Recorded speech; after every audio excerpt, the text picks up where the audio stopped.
tumbling through 1,000 centuries. You don't know where you land. It's so dark in mythology. Treasures of history to be found.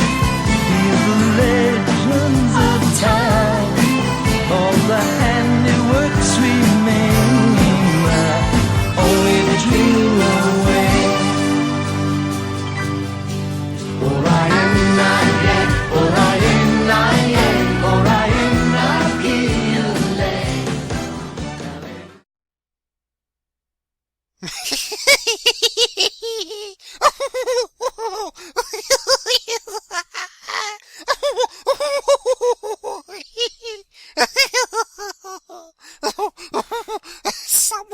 Someone please tell me out there. This has gotta be a joke. It has to be. No one with half a brain cell would think this is a good idea.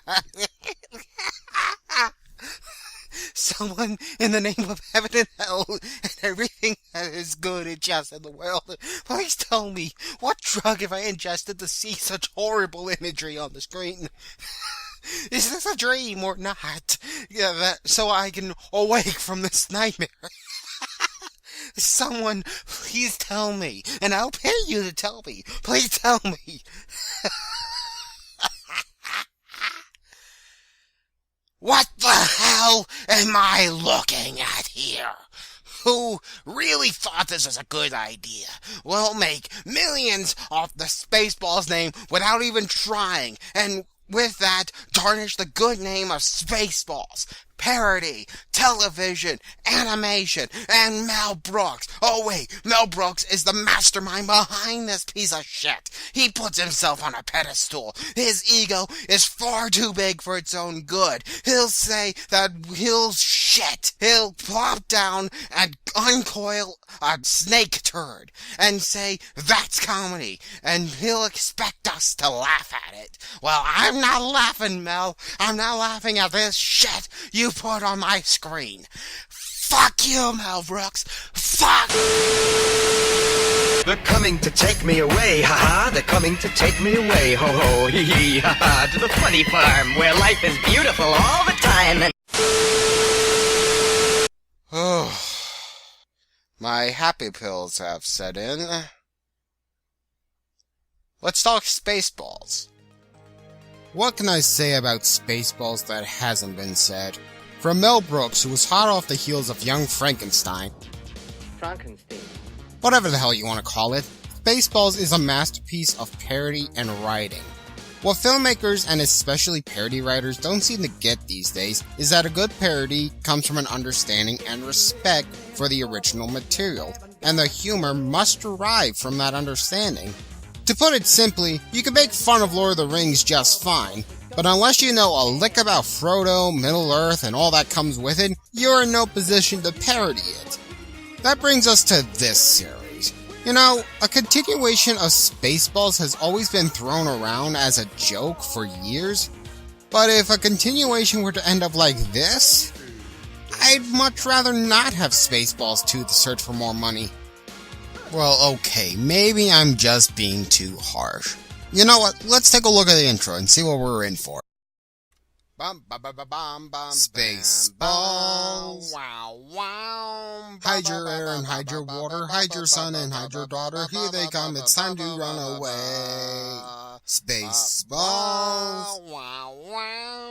They will pillage, they will ravage every village, they will savage. They are here and they are here to stay.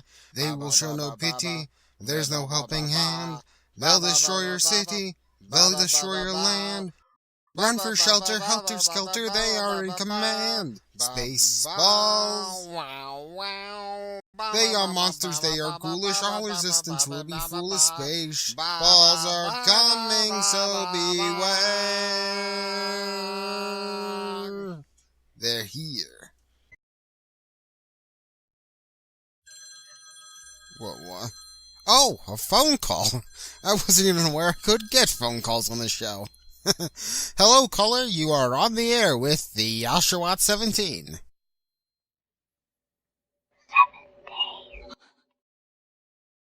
What? Oh, sorry about that. That was just my landlord. Well, what the hell is this? So after whatever that was, we find ourselves in the first episode, Revenge of the Sith. And I will give it credit for starting out on a Star Wars parody. What's that? You want to know what I mean by that? Well, I won't spoil it just yet, but needless to say, prepare to be disappointed. Also, for all two of you who care, I am well aware that there was an Episode 0 pilot. You aren't missing anything, though. It's just a retelling of the original movie, so it's a waste of time. We open with Dark Helmet, played this time by D. Bradley Baker, along with President Scroob? Alrighty then. Played by Mel himself, running a robot-themed casino. And yes, if your eyes could gush out rivers of bright red blood, then my friend, you should probably consult a doctor about that. I don't think eyes are meant to do that. While we're on the subject, the animation is terrible.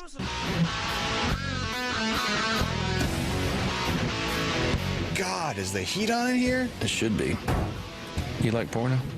Alright, maybe not that bad, but... Oh, why, it's my old friend Snowshoe Slednik. Ooga-looga, Klatchkago.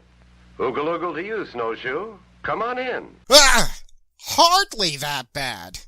But still, there's no life to it. There's no soul. Anywho, Helmet tries out a new robotic stripper with adjustable breast size. You know, Mel probably stole this scene from... No, I'm not going to say it. The robot's tits grow far too large to handle, knock Helmet out, which initiates a flashback to his youth. Only here and in my cannabis-induced dreams will that ever make any sense. We find out that in his youth, Helmet was once called Panikin Crybaby. And yes, that is the laziest name I've ever heard, as he and his mother work in a space mall run by a young Scroob's family. We Scroobs are famous for our compassion and kindness. Huh, Scroob's here too.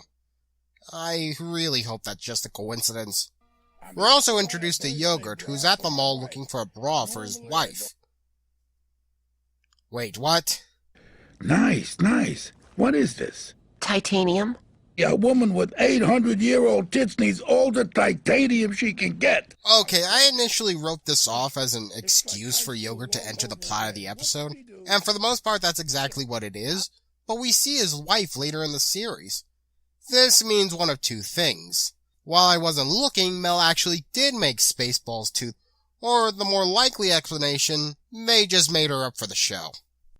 Panikin reveals to Yogurt that he has the Schwartz and is offered to be trained by Yogurt, but is intercepted by Outlet Maul, sort of a cross between Darth Maul and Count Dooku, which many fans, myself included, feel should have been the actual case in the movie.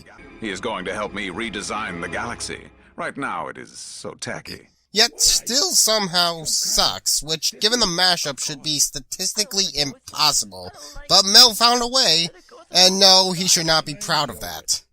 So we have our pod race scene between Panikin and Darth Copyright for his freedom. Why? We needed a reason to parody the pod race scene. Me's gonna sing me a national Gunga anthem. Ona misa go banana misa. What do I say to that? I mean, poor Jub Jub tries to sing and is flattened for it. Me's gonna start this Nash pod race. Or not. Okay, there we go. As you'd expect, Panikin wins the race and is soon taken to Yogurt's school dedicated to mastering of the Schwartz and Dirty Dancing. What does Dirty Dancing have to do with anything? 2 words. Jack and shit. And Jack left town. After some needless slapstick, which is supposed to be training, which makes the Turtle Hermit's school of training look feasible by comparison, we meet not Padme.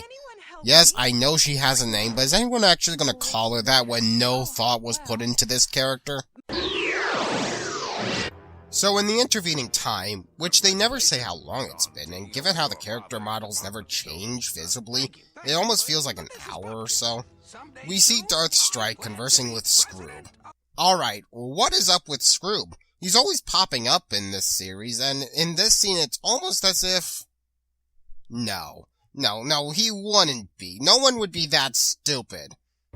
Thank you, but this is Bupkis. Someday soon, I plan to be president of Planet Moron.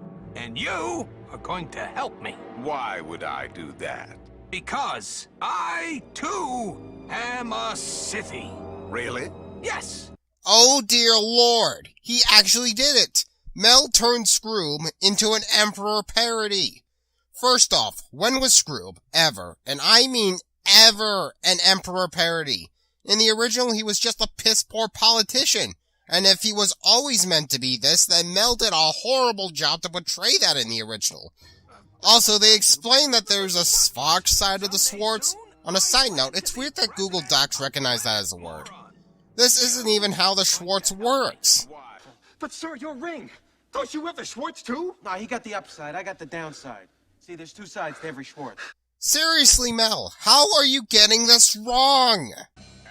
So Darth Flat converts Yogurt students, mostly doing mundane tasks. Meanwhile, Panikin tries to get together with not Padme, but he mistakes love with lust. It's supposed to be funny, but it's not. Made even worse when he uses the not Jedi mind trick to get her in bed with him. This is not the room you want to be in. This is not the room I want to be in. You want to be in the bedroom. I want to be in the bedroom. This is going so well. Just so we're on the same page here, everybody, he messes with her mind to get her in bed with him against her will. Let's not dance around the issue here. This is unmistakable rape. Made even more creepy given the fact that the animation shows no passage of time on the characters, making it look as though the relatively young Panikin, I think, is doing this atrocity as an adolescent. This transcends this episode into inhumane levels of awful.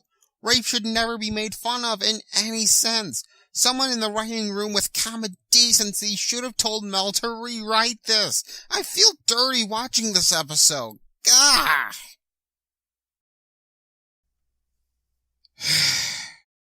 Anyway, Panikin has a premonition about his mother being in pain, and soon returns to check on her, where we see her being chased by the Space IRS, and the ensuing chase causes her to trip and knock her head, killing her right then and there. There are a lot of squishy noises, but no blood. Oh, there it is. Panikin kills the bloodsuckers and swears to be powerful enough to eliminate taxes. Trust me, kid, that'll never happen. So we have the final confrontation between Panikin and Darth Trademark in a random room with a bottomless pit, because as you all know... 'Cause big confrontations always happen next to bottomless pits. They do, don't they? So they fight, and dear God, the animation looks so stiff. It's as if they have sticks up their asses that they fight.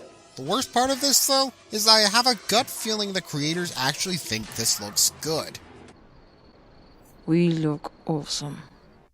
As should be a surprise to no one, Panikin beats Darth Who Gives a Shit at this point, and without effort on Scroob's part, is converted to the Spark side in the hopes of being together with not Padme, but is ultimately rejected, not because he's on the Spark side, but because the bump he got in the battle is hideous. Whatever, if I complain it only shows I give a damn. He's given his trademark helmet to cover up the gash, and our episode ends there. Sweet and salty Christ, that was painful. And that was only the first episode. But because I love you all and hate myself, let's take a look at the next two episodes. Our next episode, Grand Theft Starship, focuses on Lone Star and Princess Vespa. Vespa is upset that Lone Star is obsessed with the dollar store version of Grand Theft Auto. Oh, yeah, great, except that I had to save myself. Really? Well, okay, Dot saved me, but I helped. I couldn't have done it without you, Princess. No way. I'll be in the car. You know, I can understand Helmet not sounding like he used to. Well, he is being played by a completely different actor. But with Vespa, Daphne Zuniga comes back to reprise her role. And this isn't an insult or anything, but her voice just doesn't sound right anymore. Then again, if I was told to voice this crap, I probably wouldn't give my A-class material either. They accidentally used the Schwartz to suck themselves into the game, and it becomes all too clear this is a Grand Theft Auto parody. Allow me to elaborate. Because the writers thought that making an entire parody series based solely on Star Wars wouldn't be good enough, they changed the parody each episode. Like, one episode could be based on Jurassic Park, while another could be based on Harry Potter. What's wrong with this, you might be asking yourself? Well, it's hard to word precisely, but I think it stems from these characters. You see, normally in a parody, you create characters to interact with a certain parody. For the most part, the story of the work usually comes first, and the character is created to fill a certain role in the parody. The character exists solely to inhabit the world crafted for them. The opposite of this would be, as I call them, blank characters. For example, in Billy and Brendan Watch Movies, the characters are a blank slate meant to be immersed into whatever parody the writers feel like putting them into. I bring this up to make the point only clearer. These characters are Star Wars parodies, and nothing more. You can't just place characters meant for a certain parody into anything. The jokes just won't come naturally. It's like if I took characters from Young Frankenstein. Frankenstein. Oh, shut up, you. It would be like putting those characters into a Western parody. They wouldn't mesh well with the setting. However, this show tries to make these characters into blank characters. So guess what happens? Character motivations and actions that make no sense, because the characters are being twisted and manipulated to fit the episode's needs. As much as they try, these are no longer the same characters that made us laugh all those years ago, but are merely a shadow of their former selves. In actuality, this is a very similar problem that this series shares with... No, I can't say that. I refuse to say that. I refuse to believe that this is on that same level of awful. Okay, back to the episode. The video game characters try to kill our, massive air quotes here, heroes as they plow through hundreds in a tank. Meanwhile, Scroob and Helmet have conquered the universe. So that's it. We've conquered the entire universe. Great, okay. Now, what do we do with it? Anything we want.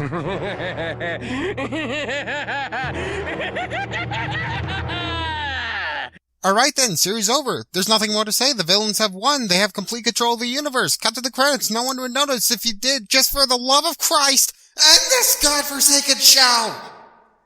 But no, it keeps going. I swear to whatever's out there, this is an endurance test.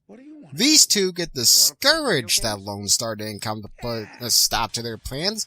Funny, that's kind of like Darkseid being depressed that nobody tried to stop him from finding the anti-life equation. So they play video games only to discover Lone Star is in the game.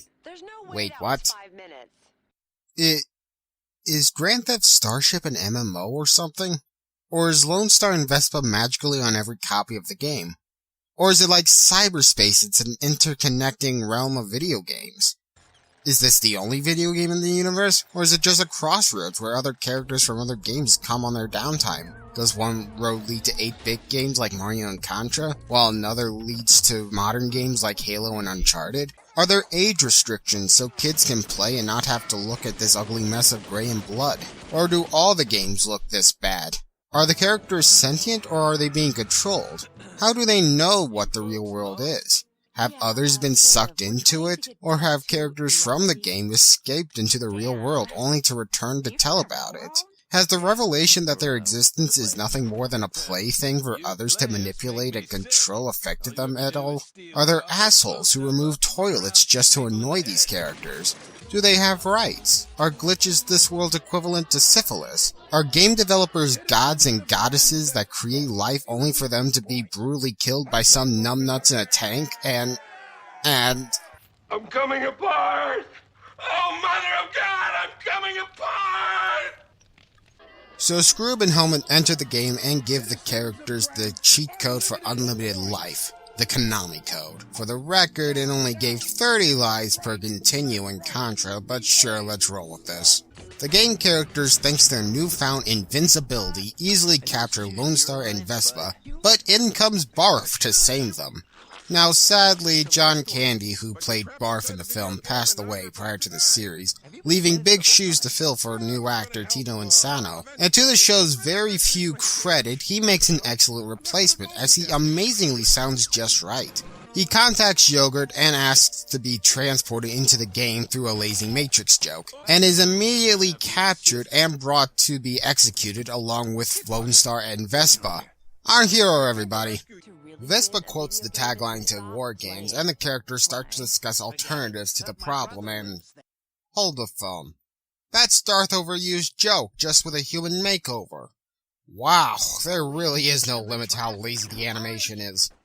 Anyway, before a compromise can be made, the final boss has to be fought because every game has a final boss herder. Through the mystic and legendary art of cheating, the boss is defeated, the characters make it out of there in time, and Scroob and Helmet are stuck in limbo, and our episode ends. As a starting point for the regular episodes of the series, it fails to establish anything about the world or the characters. The plot feels contrived, and if the last fight wasn't bad enough for you, don't worry, this episode has you covered. The character models are so stiff that when the rare fight scene occurs, they either keep the focus on the monster's face and wave around the light beam, or keep it to a faraway distance, too far to get invested in the conflict. And the constant reuse of animation really takes you out of it. I know, it's a parody, but that shouldn't be an excuse to half-ass it. All in all, this episode felt lazy and cheap. That just leaves us with the third and final episode for this video. Could this be the one to redeem the show? Doubtful, but let's give it a look anyway. Our final episode for this video is... The Lord of the Onion Rings. No, just... Lord of the Onion Rings? A Lord of the Rings parody?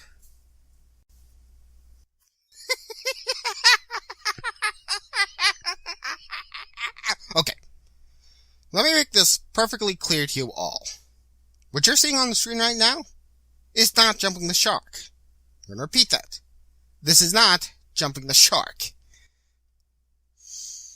This is Jumping the Shark, coming back, stabbing it up a jillion times, unloading an M61 Vulcan Gatling gun, carbon bombing the entire area, spamming the corpse with a combination of wave motion guns and kill stats, nuking, then standing on it while dancing horribly before falling on your back on the shark, driving it into the ground with a jackhammer, and then doing the same fucking thing to 12 more sharks just to be safe.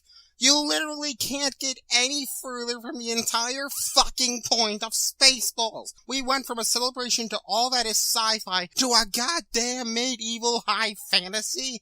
And yes, I know what you're gonna say. That Star Wars was already a fantasy, so it's just fine. No, it's not fine. The sci-fi elements of Spaceballs make all of the Middle-earth clash horribly with each other. For example, the characters use swords and bows. Hello, you have laser technology! Even for a parody, that is moronic. And later on in the episode, they force onto the characters code names, which are merely just poorly conceived references to the characters from Lord of the Rings. Barf Baggins? Barf Baggins, really? That must have taken you guys all night to come up with such a witty name. The creativity in this episode astounds me. And that's the problem here. The parody feels so forced and unneeded. Just like those... Oh, hell with it. I'll let it out of my system. This series is as bad as those Jason Freeberg and Aaron Seltzer movies. Yeah, that's how bad it's gotten, people. I have to compare this to those ugly piece of filth movies. But it's true. A poorly executed parody of whatever shit is popular at the time, with characters so dumb that my pet rock is solving the secrets of quantum physics while these numbskulls who wrote this and those movies are being outperformed by a group of monkeys on typewriters. And while we're on the subject of the writing, the comedy is horrible. It's so slow-paced that a sloth on the most powerful LSD known to man is running circles around you. And what about that ego of yours, Mel, my boy? I guarantee you that's the only reason Scrooge is so prevalent in this series. Now, Yogurt, I can understand since in the original he was the ultimate good, but Scrooge has no reason to be the ultimate evil besides the fact that he's played by Mel Brooks. Now that I say it like that, it makes too much sense that he's the ultimate evil here. He must still think that he's this perfect god of parody that can do no wrong. Fuck you, Mel Brooks! Fuck you! The funny farm, where life is beautiful all the time, and I'll be happy to see those nice young men in their clean white coats, and they're coming to take me away! Right, but classic, will you? I'll kill you! I'll kill all of you! All I know is to take my medicine. I always take my medicine. I feel fantastic, and I never felt as good as how I do right now, except for maybe when I... Okay. I'm good for now. I'm good. The doctors made sure I have no way of taking my life while watching the rest of this, but... Oh god, that was awful. I got so angry there, I really lost track of what was going on. Play something cute to calm my nerves.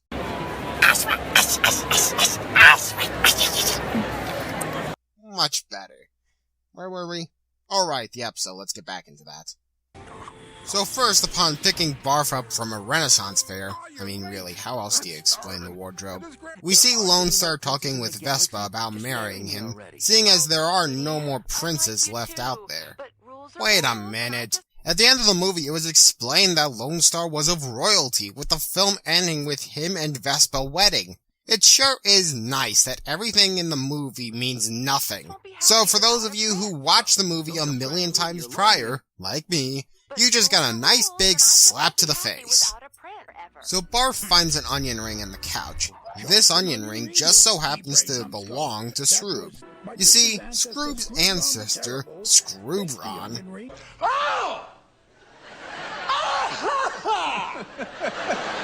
Oh, beautiful!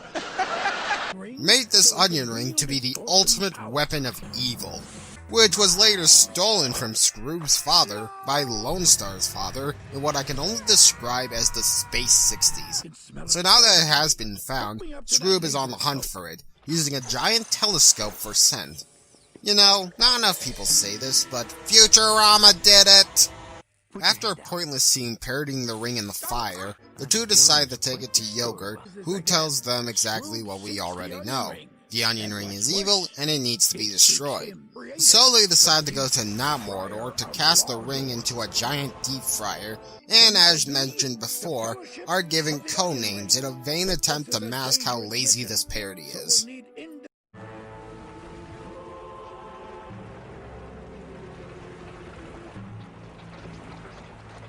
So Yogurt pointlessly tries to persuade Dark Helmet back to the good side.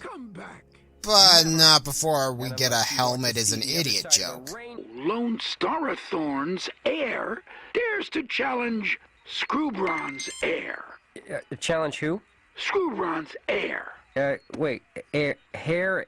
I'm confused. Is this hairline or family line? What are we talking about here? You know that continuation is bad when it treats its former big bad with less dignity than Bebop and Rocksteady. So the team crashes only to find Dot Matrix. Shh! No. Call me by my code name. I am Galadriel Matrix. Queen of the realm, lady of the land, highness of the hills, countess of the country, sheik of the shire. Oh, wow. It's got such a nice ring to it. I like it. Let's be blunt here. No one is going to call you that. Oh, yeah. They spend the night there and, okay, knock it off with a deep fryer. Throughout this episode, they just randomly cut to that deep fryer over and over again, lasting only a second or two each time.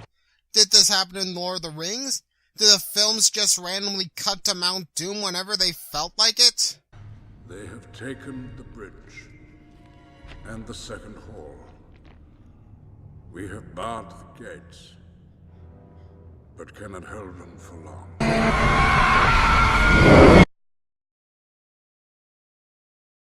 More After some more attempts to make fun of Lord of the Rings, we continue on our way to not Mordor. Meanwhile, we see Helmet and Screw build their dork army. Do you get it? Do you get it? They changed the A in Dark Army to an O. It's funny, right? Why aren't you laughing?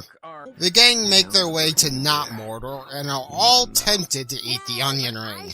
I swear, after this episode, I'll never eat onion rings again. Actually, I take that back, they are delicious, but this is getting old real fast. As the Dork Army closes in on them, the group splits up, with Barf becoming the obligatory Gollum knockoff. No! Master must bite into onion rings! Hey Gollum, what are your thoughts on Mel's portrayal of you in this show? Who do you think you are, you f***ing hack? Shame on you! Shame on you! Go f*** yourself! Yeah, that sounds about right. So we have the heroes fight the dorks, and my god, you can count the frames on these fights. So instead of wasting time on these fight scenes, they defeat the dorks by hurting their feelings. Hey, any way to save money on these incredible fight scenes. After some internal conflict on Barf's behalf, he chomps off his finger to throw the onion ring into the grease. This somehow destroys the unrelated smelloscope. Then Yogurt saves Barf while riding on the back of a giant hummingbird, because I'm very sure it sounded much funnier in the writer's head. At the end, they finally remember that Lone Star is a prince and make him a king. But get this, Vespa doesn't want to marry him now that he's a king, because as we all know... When was the last time you saw a queen that was young and beautiful?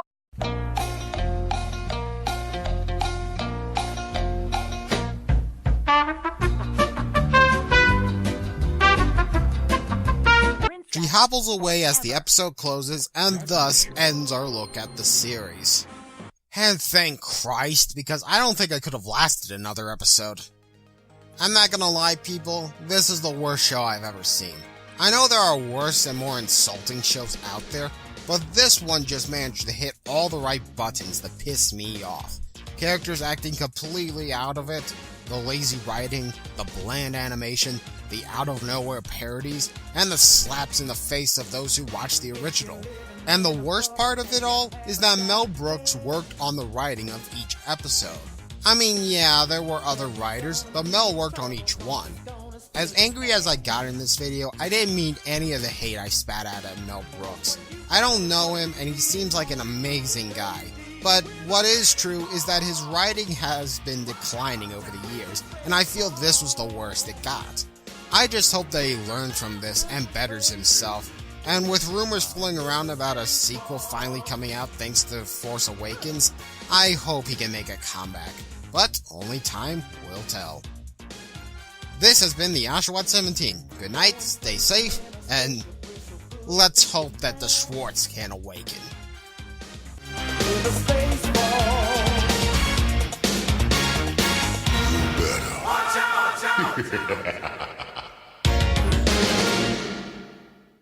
Our next episode, Grand Theft Starship, focuses on Lone Star and Princess... I believe that's all, folks.